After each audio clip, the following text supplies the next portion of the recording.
went to the owners, and the owners were just like, look at that, some guy's calling and he's threatening to sue. Like, forget it. Like, we're out. Like, they don't want anything to do with it. So he called the store separately about the owners and to shut it down? He called the winery. And he emailed the winery and then was calling the winery because it was supposed to happen tomorrow. Wait, Wednesday? It's supposed to happen tomorrow. So he was kind of like spam calling to try and get through today. Yeah, or and I think he was, because he had been trying to reach the winery for 2 days. And so here's the thing. The winery's innocent. They don't know. They're just trying to have an event. It got shut down, and they're just, my friend is just kind of like, I feel really bad. Like, we were going to have this fun event, and like, I don't want to upset the owners, and the owners just like, leave it. They don't want anything to do with it. That's why I'm not naming the winery or anything like that. I will respect their privacy. They're small. They're cool. I don't want any trouble for the winery. I do want to recognize Lucinda, who I invited up, just to maybe provide a little context on the story that was going on with Dan Farah. So just wanted to welcome her. How's it going? Hi. Are we over Dan Farah talk now? No, never. Well, it's such a hot topic, and I think it was posted about today. So wanted to welcome you. That's up. actually what we want. Yeah. So she's the one who broke the story? Okay, yeah, I'm here for this. What happened? Okay. So first of all, I'm listening to you guys, but then I'm also like driving to pick up a kid from practice. So just know that there's mom life happening in the back. Love it. Yeah. While we're talking. Okay. All right. So this is not in Los Angeles. We live in Temecula. So this is like an hour north of San Diego.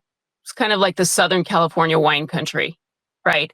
And so we're kind of a new up and coming area. There's some bigger wineries that, like the big tourist wineries. And then there's like small wineries just kind of out in the country, right?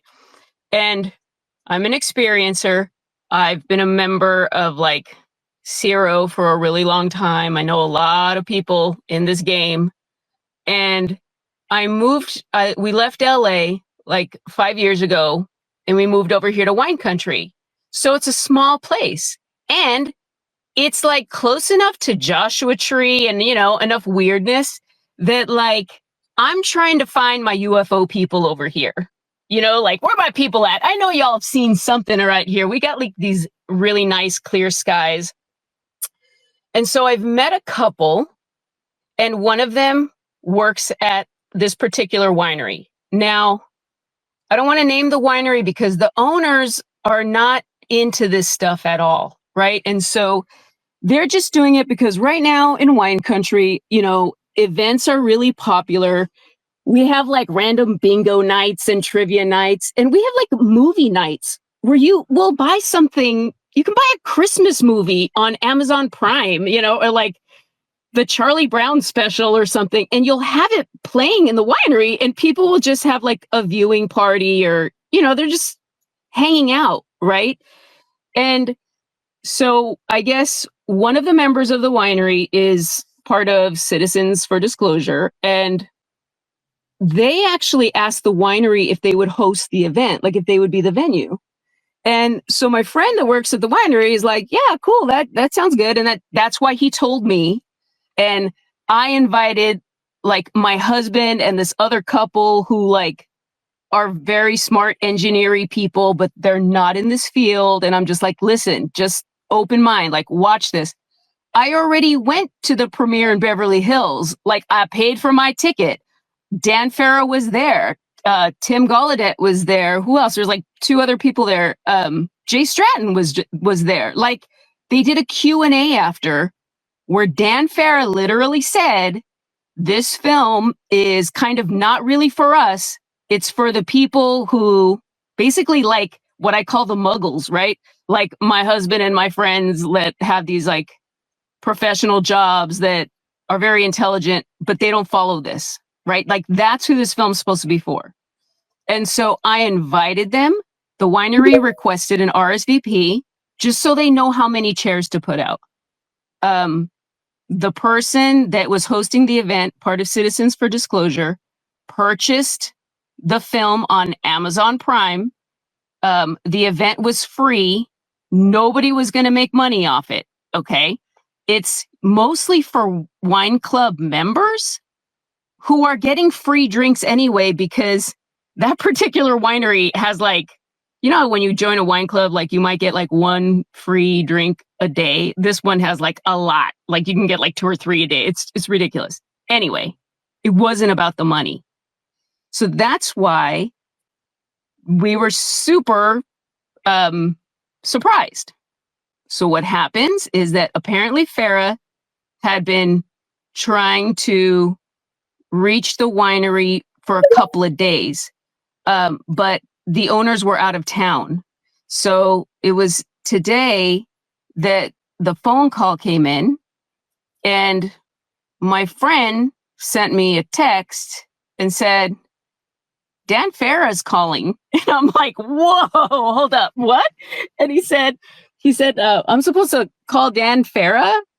He's like, isn't that the producer? Is that the Ready Player One guy? And I'm like, yeah, what's happening? And so he goes, I don't know. I'll call you right back. And that's what happened. And here, let me be cool for a second here. Are you guys still there, by the way? Yeah, we here. Okay.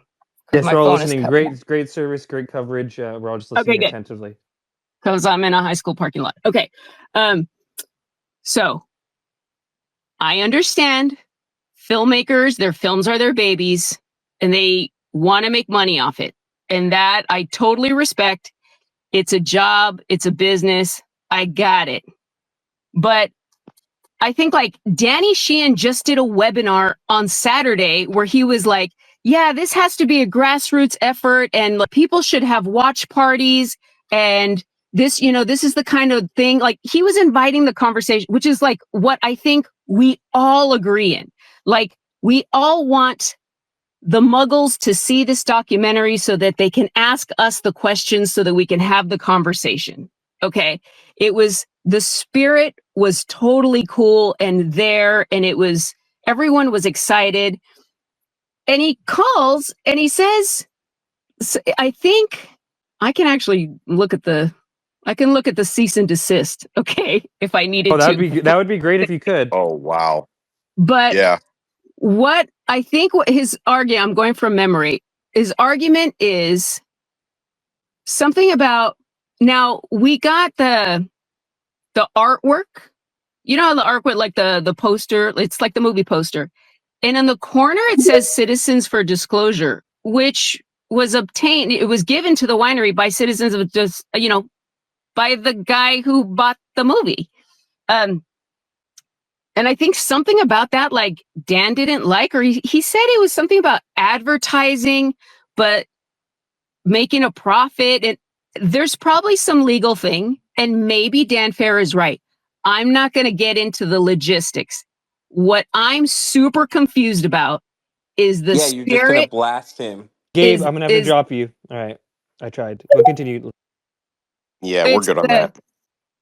It's the spirit of, do we want to have the conversation or not? And we did all the rules. Like we did the thing, like paid for the film, purchased the film, got the people together, gonna have this great watch party, gonna have a conversation after. And he like threatened to sue.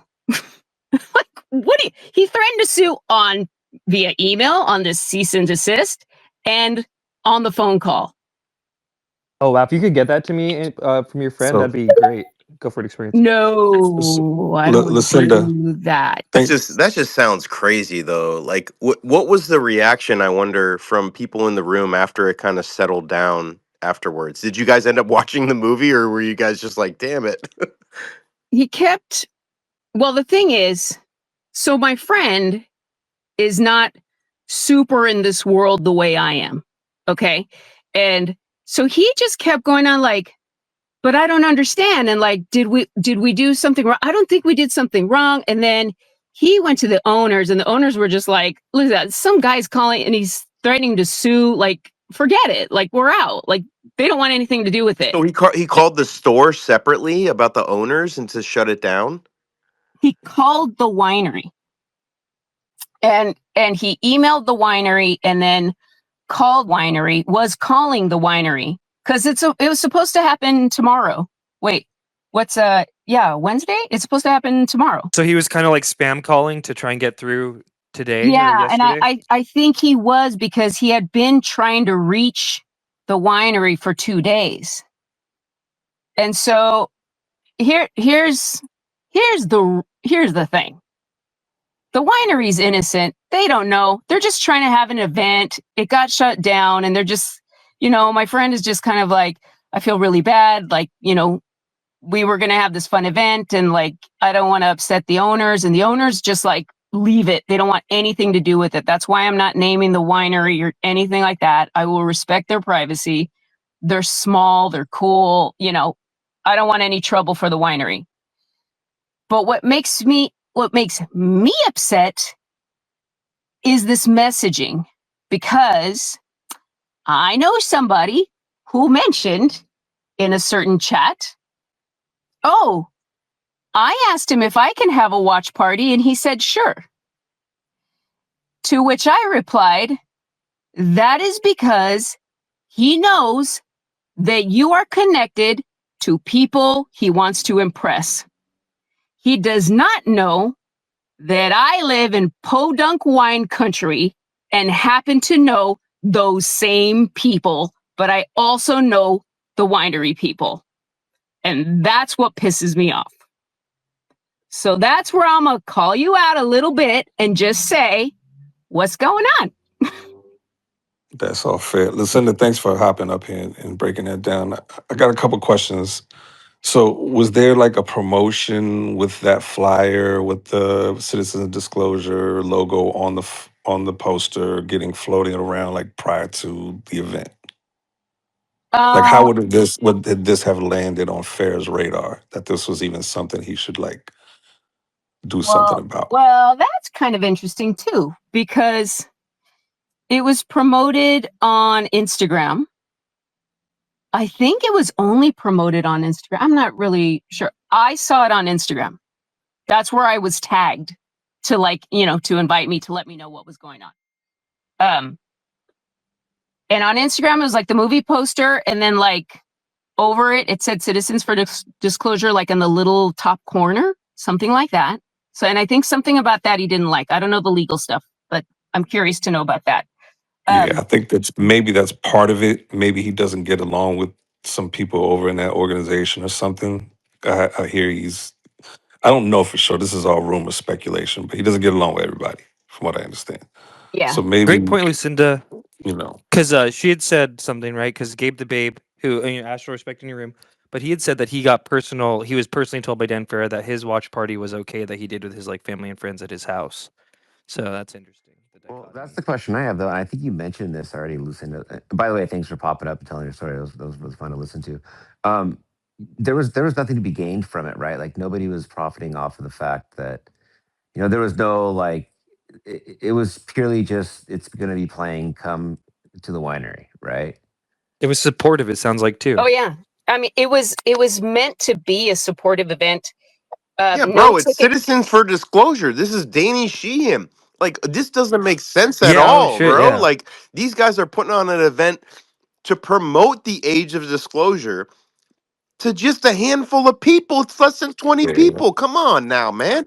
it sounds personal to me. That's just the Yeah, gut yeah. feeling that I got that maybe he doesn't get along with those people over there in that organization. I read Sheehan's response or his letter on the movie. He praised it, but he kind of shitted on it in the same letter.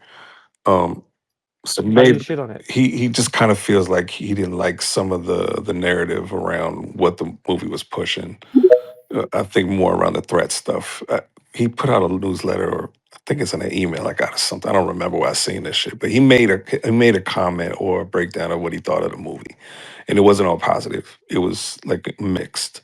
So maybe there's some tension there.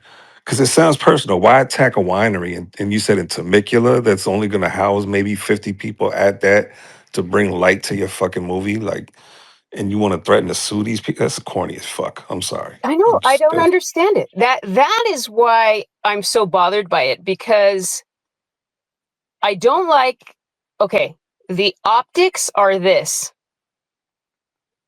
Your friends that are connected in this world get to see it for free, but when it comes to regular working people that are just trying to see your film, you're going to shut it down.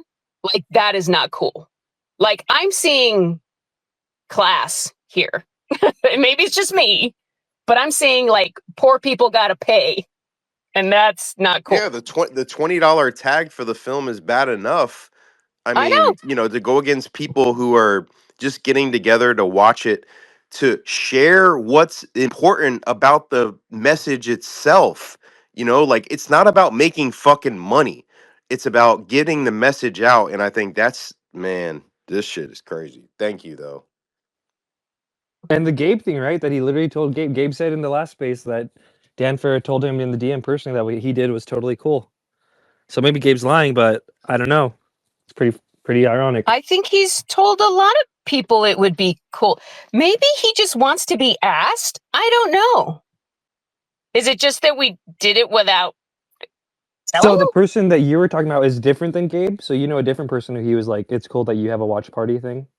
Interesting. Correct. It was not Gabe. I don't know who Gabe is, but Was it separate from Citizens for Disclosure? Nobody does. Don't worry yes, about it. Nobody knows who he is. and yeah, and it's a big name, and so I'm like, of course, you get to have a watch party, but right. that's kind of that's what I kept getting. The other thing is, like, as I'm sharing this, there's a lot of I'm not surprised, or that tracks, or With the Dan Farrow? yeah. Yeah. Clearly, this dude doesn't have the greatest reputation. So Yeah, it's a bit of a reputation. Experience. What did I tell? I'm telling you, bro. Steven Spielberg worked with this dude on Ready Player One. Didn't like him. Then all of a sudden, Dan Farrow's trying to bring out Disclosure through Age of Disclosure, and Steven Spielberg's like, "Nah, fuck that, bro. We ain't having that government op shit."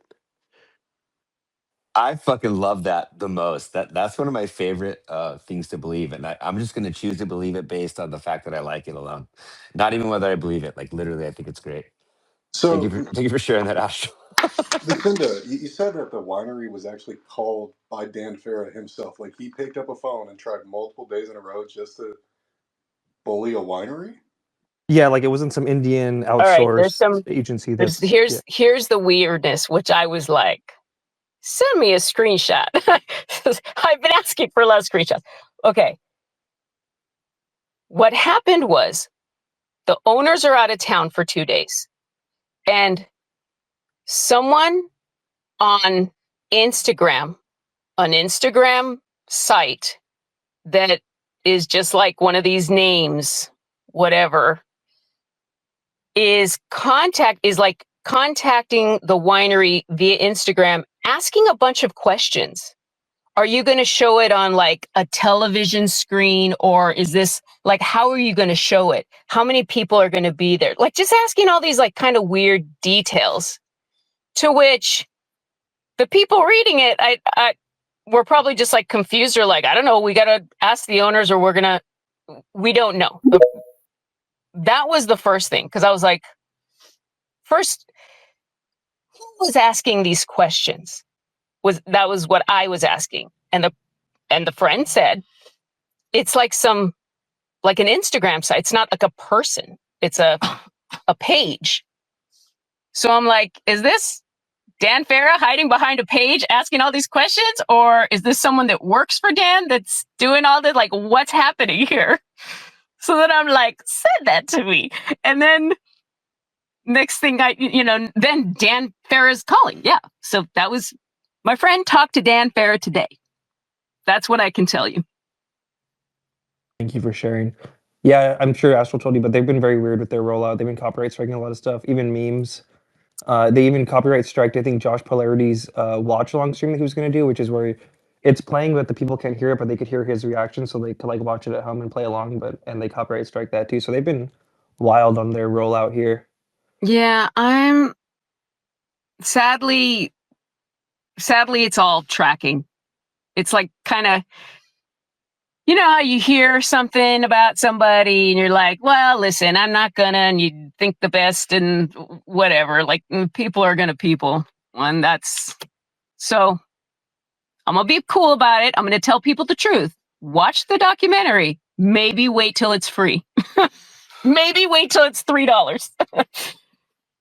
What you're thinking, No, Augustus? I think this Go is ahead. going to get out good, and I'm glad that you jumped up honestly and kind of posted about this because I think it shows a little bit of light into even more than the Lou Elizondo chalkboard meme, striking of paying a company to fucking scrub that. Like whatever, bro. Like you're doing that shit to protect the age of disclosure. But personally calling a fucking private party of like 20 people or less for showing Citizens for Disclosure. This is Danny Sheehan. Like you're gonna fucking try and block that. It just doesn't Gabe make the Babe any has sense. more It's clout than such a Danny bad Sheehan, though. move. Yeah, like I said, that's why I feel like there's something personal Wait, should we involved in all this. like? Should we all Some put level. like And he age of needed disclosure that five hosting hundred parties? dollars, bro. We should He all like needed have that hosting fucking parties over hard. Christmas, all of us, and like tag it on Facebook. So Dan Fair has to call all of us over Christmas, right? He'll be like, There's no way it's about the money, bro. "It's Dan not. Yeah, Fa- it's if definitely not." look, do you know who's taken the most L's today? Dan fucking Farrow has taken the most L's today. I'm not lying. Maybe he found out about the Oscar snub and he was The just Oscar snub, he wanted to take it the out on someone. Spielberg trailer, which basically fucking everybody's forgot about the age of disclosure after watching the Spielberg trailer. And it's name disclosure day. Like that even seems like an extra added hit, right? I'm telling you, bro. I Like know. I my think you're theory, right. I think you're I'm fucking. telling you, Sorry, Spielberg cuss. I think came you're back right. because he's like, oh, Dan Farrow. Like, I bet Dan Farrow was in Ready Player One, and then he in like the meetings, he's like, I'm gonna make a better fucking movie of disclosure than you ever did, Spielberg, or some brash shit like that. And Spielberg's like, all right, bitch, like I'm gonna come back and fucking shit on everything that you did. Spielberg's been working on that thing for a very long time. That's Facts. For that like 40, what ET was like.